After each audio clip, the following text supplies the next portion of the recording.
Today on Building the Open Metaverse. You know, a totally fully simulated world, say the whole of America, or the whole planet, you know, there are still challenges that demo runs on a single computer, gameplay, even though the AI, we're doing something that most games don't do in that demo, in that all of the AI characters or vehicles are asynchronously simulating continuously. So that's why you see on YouTube all these traffic jams that happen in the demo, because a traffic jam will propagate and just get worse and worse and worse until some lucky event happens with an AI car and it just clears itself. But if you wanted to do that with millions of vehicles and millions of people, then we sort of need to start thinking about, well, how do you program AI and simulation across multiple computers, because you can't possibly hold it in one computer. Welcome to Building the Open Metaverse, where technology experts discuss how the community is building the open metaverse together. Hosted by Patrick Cozzi from Cesium and Marc Petit from Epic Games. Hello everybody, and welcome to our show Building the Open Metaverse, the podcast where technologies share their insight on how the community is building the metaverse together. Patrick, hello, how are you? Hi, Mark. Doing great. Just not my usual voice today. Oh, that's so unfortunate. Patrick Cozzi, our co-host, and today we have a very special guest and full disclosure, a colleague of mine and a longtime friend of mine. We're super happy to welcome Kim Libreri, the CTO of Epic Games, to the podcast. Welcome, Kim. Hey, Mark. Hey, Patrick. How's it going? Good. So I'll do a quick intro and then I'll ask you to kind of describe a little bit your journey to the metaverse. But, you've been CTO at Epic Games for more than 7 years now. Prior to that, you were, driving technology in Lucasfilm. And then you also were a number of things, but including, all the technology and the VFX supervision on the 3 original Matrix movies. So a pretty impressive and busy career. Thanks for being there with us to share your vision on the metaverse. So, Kim, let's start by having your own version of your journey through CG and into the metaverse. Okay. All right. I went to university in Manchester University, graduated in 89, and was super into computer graphics. That's what I sort of specialized in the last year of university. And at the time, in 89, when you look at video games, I used to play lots of video games. In fact, I had an Atari 800. Actually, it would have been an Atari ST by that period, that I learned to program on and taught myself as a kid, like many of us old-timers did. I had to make a choice about my career. I knew I wanted to do computer graphics, and the challenge at the time would be video games, which I loved, were just nothing. There was nothing really happening in real-time CG at the time. So I'm like, well, maybe I'll go and work on movies. And I finished university, did the usual, take a year out of school, go to Australia, and then find a job. And when it came to finding a job, the first movie job that I was able to get was a small company where I first met Mark many years ago, called the Computer Film Company, where they were making films using computers, which was a novel thing at the time. I think very few places, there was a couple of places in California, maybe on the East Coast, and obviously the famous ILM was doing amazing computer graphics at that period. So I started that, and just got lucky over time, worked on more and more movies, initially as a software engineer, and gradually ended up getting into the creative side of things as a visual effects supervisor, mostly for the reason that, in the early days, if you want to pioneer, it was pretty obvious that the visual effects supervisors on movies were the ones that called the shots in terms of what technology you could use. So eventually I got a job offer to come to California to work on a movie called What Dreams May Come. And then straight after that, myself, John Gator, a bunch of my close friends that I'm still very much in touch with today, worked on a movie called The Matrix. And, everybody knows what the movie's about. And in fact, there's a connection to Mark there because Softimage, where Mark was working at the time, Softimage and Mental Ray were at the core of the original Matrix movie. And we used it extensively for the bullet time shots in Matrix 1. But what happened with them movies, we sort of made all 3 of them, not totally back-to-back. There was a break of about a year between Matrix 1 and then Matrix Reloaded. The core philosophy was, hey, let's build visual effects in the way that programmers of the future would build a virtual universe. And, the Matrix itself is kind of a metaverse in terms of it being a simulated world, using computer graphics to make you believe that you're actually looking at something that's real instead of it being fake. And, part of that project was, digital humans, computer-generated fire, computer-generated clouds, digital cities, loads and loads and loads of sort of breakthrough, ray tracing. I think we were one of the first shows to use a ton of ray tracing in a movie. It just stuck with me. Like, how do you use a computer to build a photoreal rendition of the world? And that sort of stuck with me all through my career. I did movies for another decade or so, and then eventually, thanks to my friend Paul Megan, I managed to get a transfer from ILM, where I had been working, into LucasArts. And LucasArts was the video game division of George Lucas's Lucasfilm. And we just had to go at trying to do all the stuff we'd done on movies in video games. And that's what brought me to Unreal Engine and understanding the capabilities of, I think we were Unreal Engine 3 is what we were using at the time. And eventually you start to see that there's going to be a revolution in the entertainment industry where the stuff that you use to make video games is going to be used for movies, for designing cars, for all sorts of industrial capabilities beyond just making cool video games that we love to play. And I'm like, I really want to be part of that. And I think that being part of Epic, especially as they were, about to think about going free with the engine, would be a really cool journey. So that's sort of what brought us into our metaverse. On the interview at Epic, my wife, Sandra, we came out to North Carolina to check the place out before I took the job offer, and played a game that they were working on called Fortnite. And Sandra was like, wow, this is going to be awesome. It's going to be the best thing ever. And I'm like, you know what? It is pretty cool. Who would know that years later, it's starting to evolve into this massive, socially connected gaming space where all sorts of experiences are possible. So that's sort of my story of how I got into this world of the metaverse. This year we did this Matrix Awakens demo, as you're all familiar with. And that was sort of how do we go full circle? How do we take the things that we made in the first, second, and third movie and show that the world that can happen on a video game platform and actually look better than it did 20 years ago when we made it in movies? So that was the whole sort of full circle. Before we dig deeper on the Matrix and the Matrix Awakened, can you talk to us about Star Wars 1313? I think. There was a big moment as well. At least for me, it was a big eye-opening moment that you were responsible for. So what happened on that is that Paul Megan was running LucasArts at the time, and LucasArts had gone through a few iterations. Companies always constantly reinventing themselves, and they really wanted to make a splash to re-announce they were back in AAA game development. They were going to work on 2 games. One of them was going to be a Star Wars action-adventure game. And Paul said, hey, do you want to spend, come for like a sabbatical at LucasArts and see what you can do?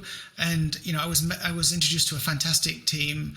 My friend Roger Cords and Les Latter and the rest of the team that were basically making that game were originally planning to do, Gen 3. I guess it was Gen 3, PlayStation 3 game.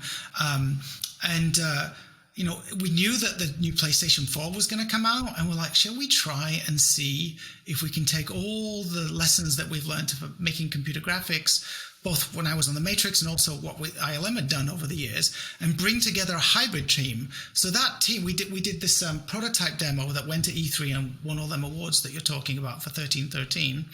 And it really did deploy, the way, Hayden and Hilmar, who invented the ambient occlusion techniques at ILM, they were part of that project. So we really ported a lot of the ILM shader technology and the philosophies of how do you make things look real, turntable renders, calibrated lighting environments, all the things that you normally would use to make a movie look great, we tried to apply to making a video game. And the result was that demo. Yeah, and Patrick, that was for me a big moment because after spending all my career in the offline world, that's looking at the demo that came down on Star Wars 1313. When I got the phone call from Epic from Kim, this is why I said, yeah, I believe, we can get all of that stuff working in real time. And if someone can do it, that's him. And so that's why I joined Epic, if you just as an aside. So We had an awesome team. In fact, that team, a lot of them are part of ILMX Labs. So when you see them cool VR experience, and I think they worked on the Millennium Falcon thing that's at the park. So they're a pretty killer team. First, Kim, it's such an honor to have you here. I really love your passion, and I love all the work that you're doing to take what was once movie rendering and make it real time. And I'm very much a believer that game engines aren't just for games, it's for all things 3D, and love that you're pushing the limits on real-time 3D. So the Matrix Awakening, I have to say, that's the best piece of real-time 3D experience or demo that I've ever seen. Just the scale, the rendering quality, the interactivity. We'd love to hear, a bit about the backstory in making it, and also, some of the biggest technical challenges. Okay. All right. So the backstory, we talked a little bit about how, trying to do what we'd done in the original Matrix movies in real time has been sort of a driving feature in my career and the team's career.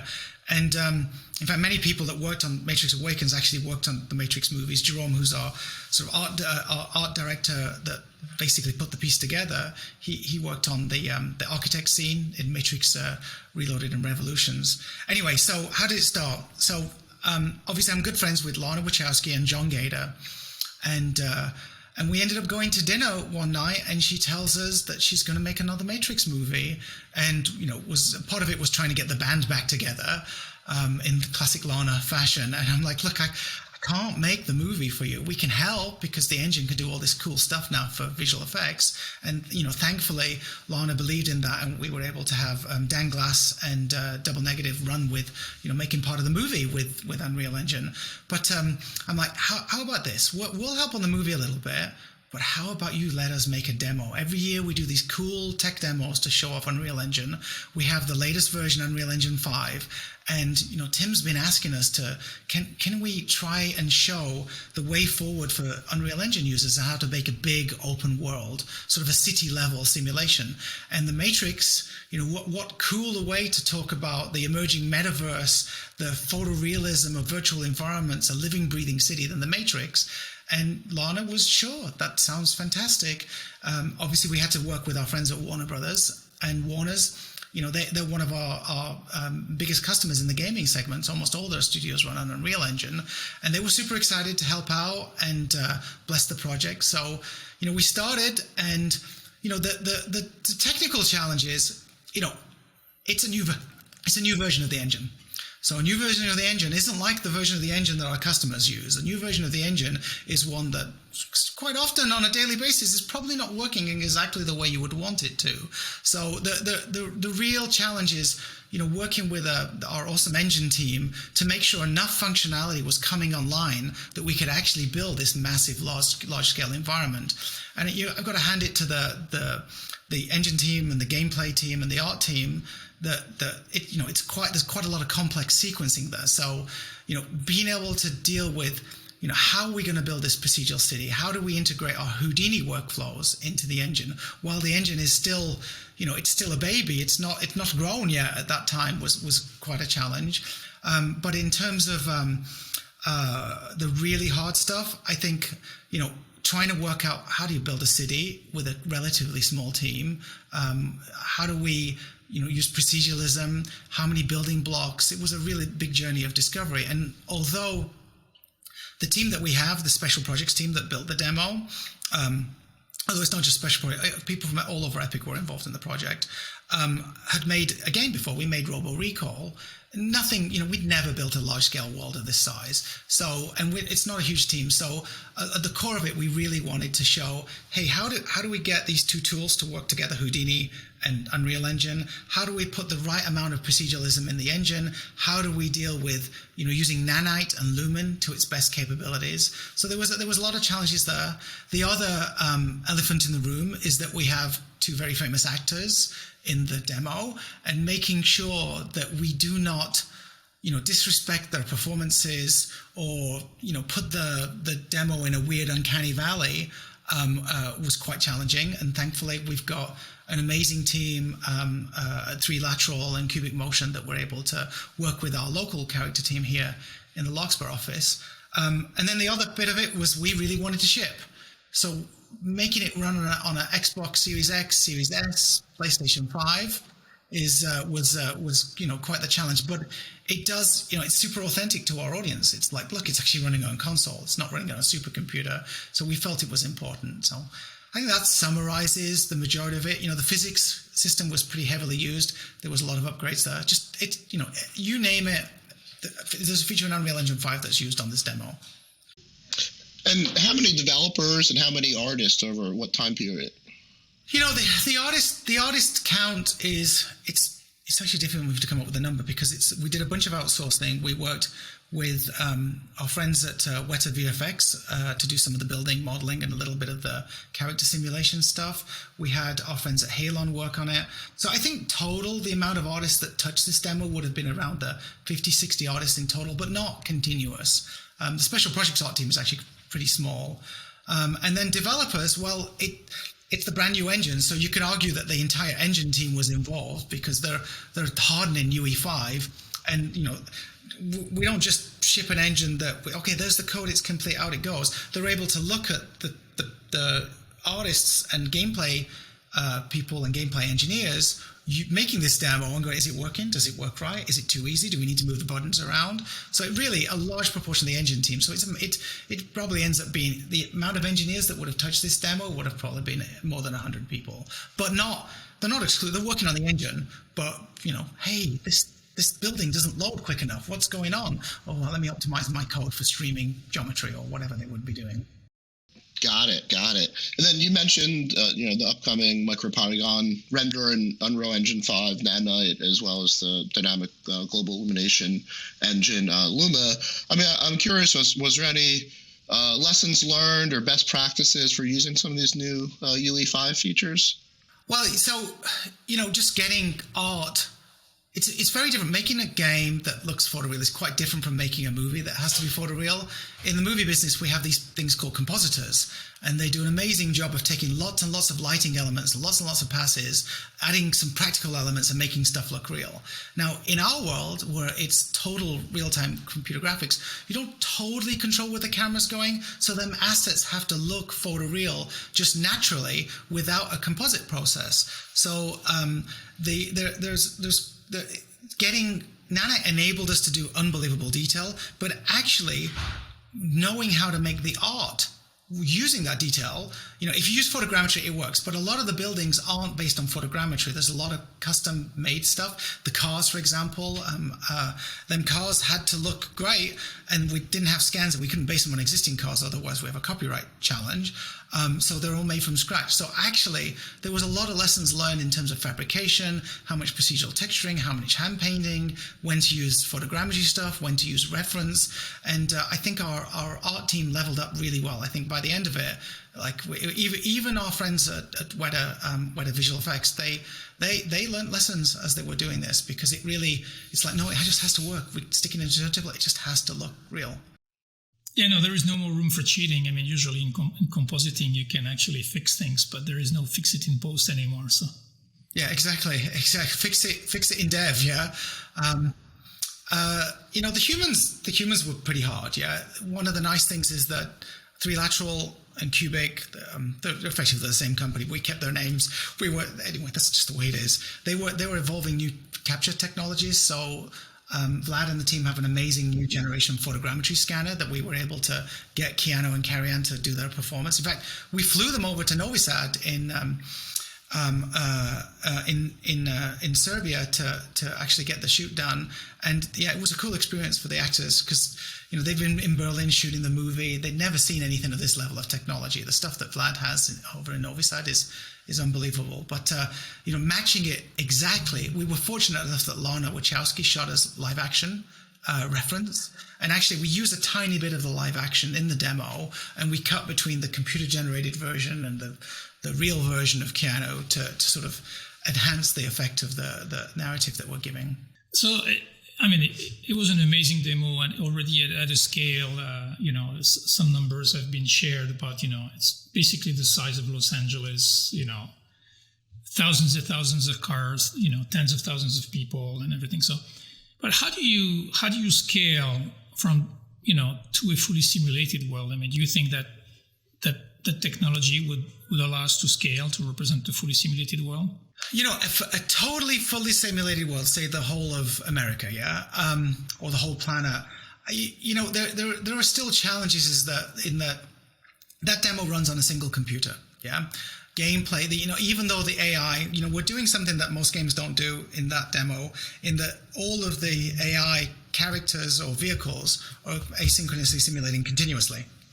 So that's why you see on YouTube all these traffic jams that happen in the demo, because a traffic jam will propagate and just get worse and worse and worse until some lucky event happens with an AI car and it just clears itself. But if you wanted to do that with millions of vehicles and millions of people, then we sort of need to start thinking about, well, how do you program AI and simulation across multiple computers, because you can't possibly hold it in one computer. So that's a subject very dear to Tim's heart right now, and I think you'll probably hear more from him in the next couple of years in terms of the way that we're gonna solve them problems. But yeah, it's a big challenge. The engine definitely helps. The current version of the engine, UE5, the one we're on the edge of shipping, definitely helps in terms of managing the complexity of a big world. But a fully simulated world with clouds and weather and the butterfly effect actually being able to propagate is a challenge that I think that computer science and video game world has to work on. There are a few little things out there that sort of divide the world into a uniform grid of simulations and stuff, but they don't quite deal with the fact that in a video game you can teleport from anywhere to anywhere. You can you look infinitely far distances. There's a lot of challenges ahead of us, but you know what, that's the cool thing about this industry, is that there's always something new to work on that's cool and exciting. So Kim, the Matrix Awakens, that was both a game, but it was also a very cinematic and very choreographed experiences. How did you achieve that? So that's such a good question, Mark. So we obviously it happened in this order. So we built the engine, we built the city with the engine, and some help from Houdini as well. And then we populate it with AI, we populate it with traffic, and then we drive the vehicles in the virtual world. And because this is running in the world of a simulation, just like the Matrix itself, everything is recordable. So Colin, who's our lead cinematics artist on the project, is able to drive that Camaro, power slide it round corners, weave it in and out of traffic, reset the simulation, record it all, and then go, wow, that was a neat maneuver. Let me put cameras that follow that action around. So we literally filmed inside the world of a simulation, which, every filmmaker I've talked to, I'm like, no, it's much more akin to the Star Trek and the holodeck. Like we ran a sim and we filmed inside it. We staged the action, we loaded the actors into it, and it really, even down to the lighting simulation, Lumen is so good. If we want to get a little bit more fill light into a character, we just put a white card in the car, switch it so it's not visible to the camera, but it adds to the lighting, and we get nice fill light. So it's very analogous to filmmaking in the Matrix. It's what it is. Yeah, so it's actually simulation of cinematography, and so that allows you to create that. I mean, those shots were actually beautiful, and so who directed the piece? Was there the equivalent of a director? It's actually, the way we tend to work in video games is quite different from the film business. It's not really one person, but it started, the original story started, Lana Wachowski wrote it, so it's a custom script, and that was mostly the intro at the beginning, where they questioned the nature of what is real and what is not real. And then we transitioned to in the car, because Lana was like, whoa, you're going to just have Trinity driving a car and it's a person that nobody even knows who it is driving. I'm like, video games, you can suspend your disbelief. She's like, no, I'm going to write you something. So that whole scene of them taking the Mickey out of the marketing people, Lana wrote that. And then the rest of it, that was epic, and it's a combination of John Gator was involved, Gavin Moran, Colin, and just trying ideas out and trying to stage and work out, because John was designing the city a little bit, so we would change the freeway a little bit. It's like, well, where are we gonna? We'd have the freeway, would scout a little bit, and we're like, no, we need someone to do a handbrake turn here. Oh, okay, let's just this freeway a little bit. So it was very, we would terraform as the sequence evolved, but it was, a lot of that stuff was internal, and the team just, trying to work out what they could pull off. And then you've got this extra challenge in that in a virtual simulated world, If you move the camera from one side of the city to the other, then them assets, because it's just it's a PlayStation or Xbox, it's not got infinite memory.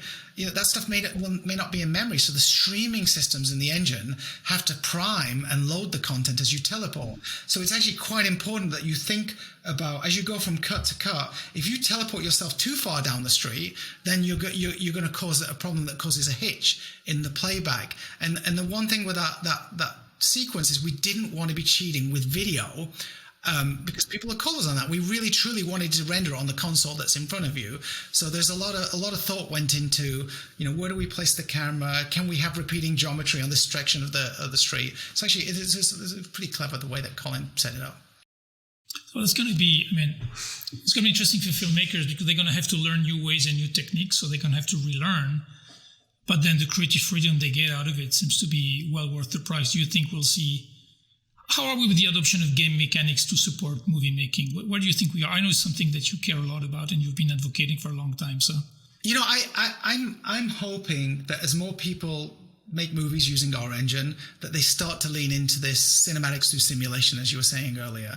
I think that the old school way of doing visual effects, where you set up a particle system and you're trying to make it look like rain, and you tweak it on a per shot basis. I would love to see a more systems level approach, where if you have a vehicle that you need to drive around in a car chase, whether you're shooting on an LED wall or it's a fully synthetic shot, rig up a car, make it drivable. Yeah, it's actually fun. It's more akin to physical production than traditional visual effects production. If you want to have weather, build a weather system. Maybe we ship one at some point with the engine. Use our time of day system to change the angle of the sun in the sky.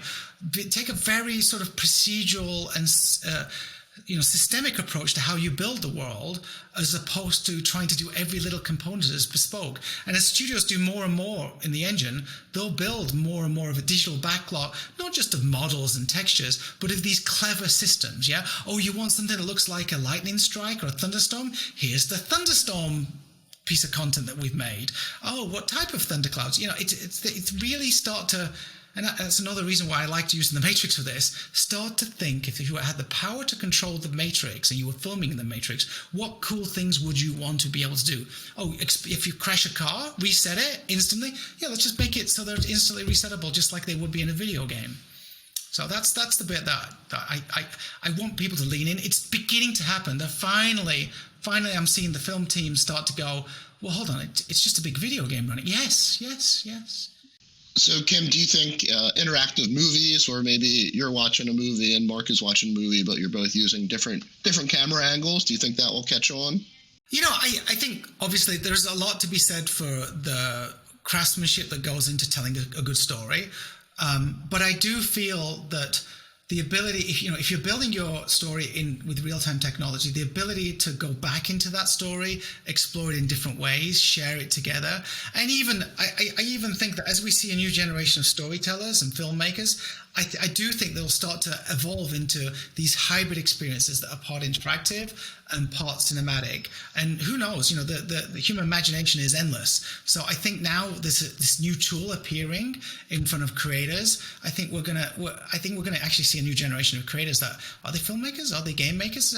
They make experiences, and some of it may be a traditional story, and some of it may be a very, very deep, trippy, interactive experience. Well said. So, as you know, one of our favorite topics here on the podcast is to talk about the open metaverse and opening those data sets. So, how you envision the path forward, so that we can create those amazing experiences like the Matrix Awakens, but how do we eventually share them and share those assets and make that city like a truly open city? Okay, so. That is a long path for everybody involved in the whole metaverse of things.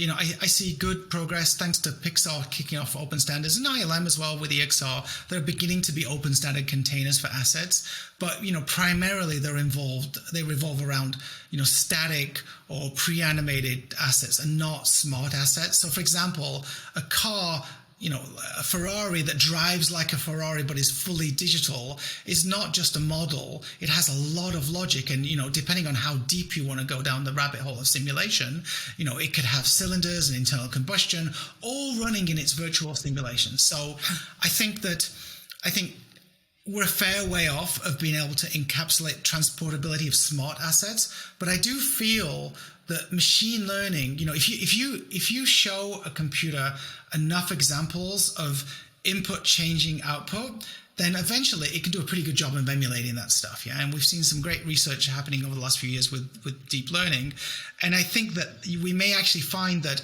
instead of trying to standardize physics system, mechanical system, all the complexities of what makes a real world object be complex. And I'm sat on a swivel chair right now. I'm probably irritating the camera people that I'm sliding around here. But this is a reasonably my Aeron chair is a pretty complicated thing.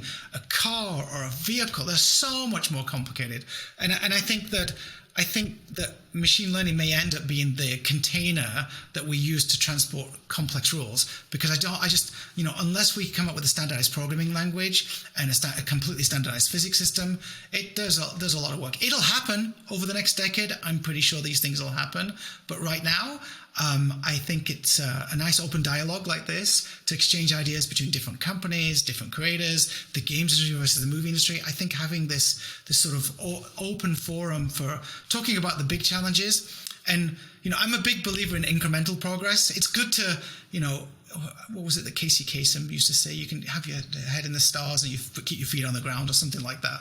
I think it's good to think about where we have to go, but not go into analysis paralysis where we're like, well, we can't make it until we try.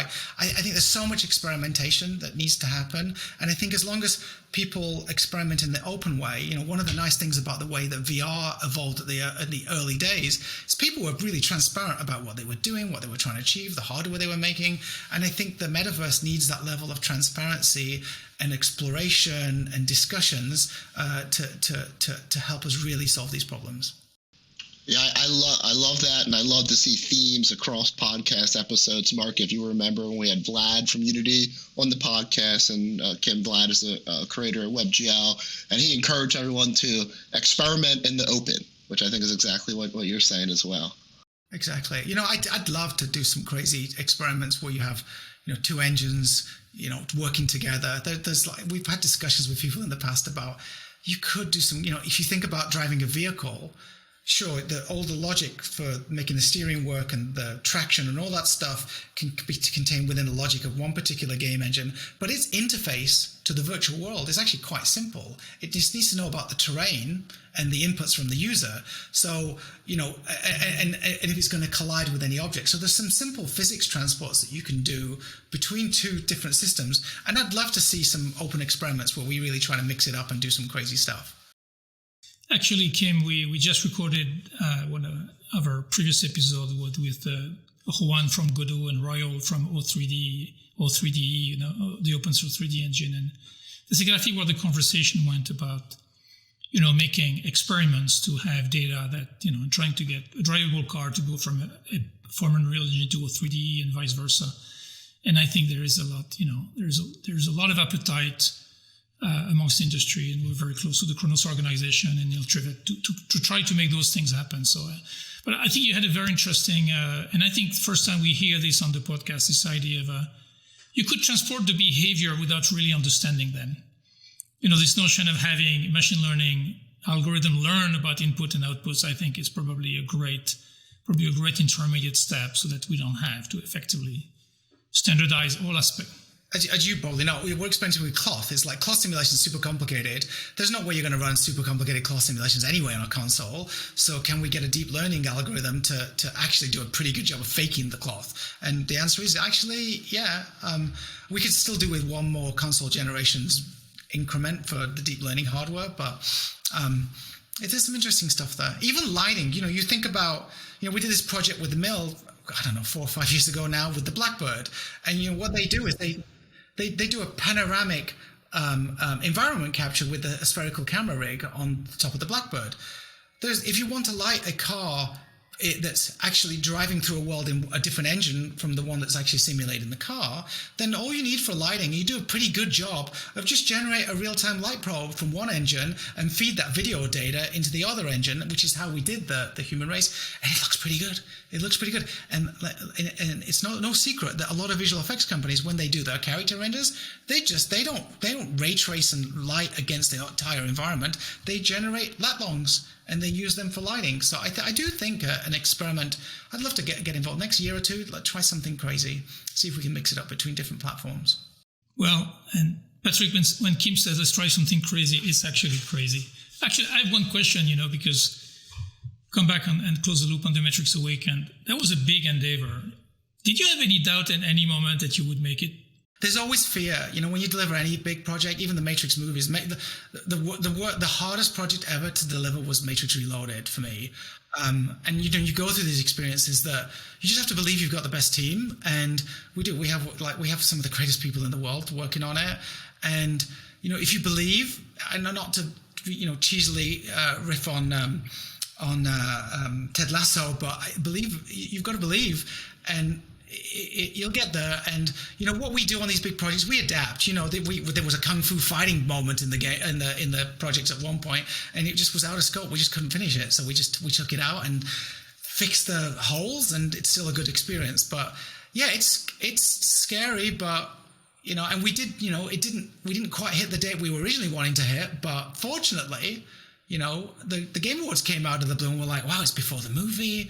Game Awards, it's got massive. Oh, it's even better. Couldn't have worked out better. So even though we're probably 2 or 3 months later than we would have originally planned, it just by magic these things came together. There's always a silver lining.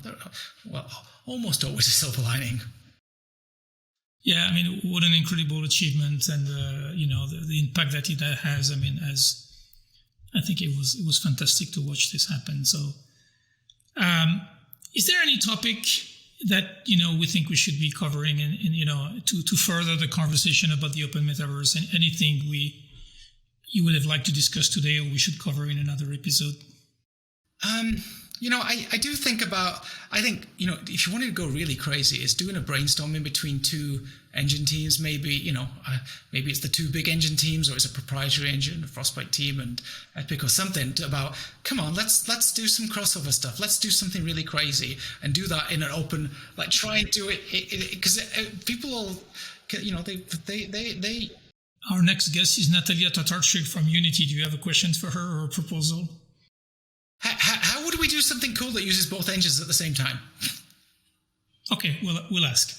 Yeah, that is the stuff of Metaverse, yeah. And then, the other thing that I'm really looking forward to is simultaneous events in the real world and the virtual world, and bringing a different twist for if you're a game player, you're going to get something a bit different, but it's the same event. And connecting, the one thing that we can do in these big, massive multiplayer games that we have is we can connect all races, all people across the entire planet to come together and have fun and enjoy themselves. And I think that we can do the same thing between the virtual world and the real world in really interesting ways. It would be exciting to what would Live Aid be in 2024, 25? Yeah, there's so much potential for creators to come together. So yeah, I think that what are the creative 5 years from now? What should we have done? What have we failed at if we haven't done it in 5 years? That would be a cool thing to talk about. And our last question, any organization or person that you'd want to give a shout out to? Well, I'm gonna probably miss a lot of people. Obviously, our confidants and family on the Matrix, Lana and Dan Glass and John Gator and James McTeague and Keanu and Carrie. It goes endless. Everybody from the Matrix crew that helped us out. Warner Brothers were amazing. Our friends at Side Effects, all the third-party vendors that helped us on the demo, and honestly, our engine team, to go. People don't, the visual effects business. Where I worked for 20 years, we love our engineers because they help us make images we've never seen before. But it's not, everything's quite off the shelf nowadays. There's some proprietary stuff left, but it's not what it used to be. And I think that knowledge of how powerful a great engineer can be and how you can transform the ordinary into the amazing. This demo did not run at frame rate a month before we shipped, and not just by a little. It wasn't like a 5% thing. It was a lot. And the engineers optimize their code, come up with new techniques, think of new ways of doing it. The artists work with them. That collaboration between technologists and creatives and game designers is super, super important. And I think that we ain't going to make a great metaverse unless we respect the technologists and the artists that are actually going to make these things. And I think it's very easy for people to think of big IP and big brands, but it's really, if you want to make something amazing, you need the creativity and the technology totally working together. Absolutely. Thank you. Well, Kim, it was a treat to have you with us today. Thank you very much. Congrats again on the Matrix Awakens and everything you've been doing. I think it's very, very promising for the metaverse, for the quality of content we're going to have to experience. So thank you so much for everything. Thanks, Mark. Thanks, Patrick. Kim, really appreciate you joining us today. And yeah, you've had just an amazing journey in CG. Really, really great for you to come. And I'm not that great yet, getting that way, but it's both me and Mark share this. We've been around for ages. We haven't started to show our age totally yet. So I want to take a minute to thank our audience. The feedback on the podcast continue to be great. We're so lucky to have amazing guests, and you were one of them, Kim. So as usual, everybody, if you have feedback, reach out to us on social.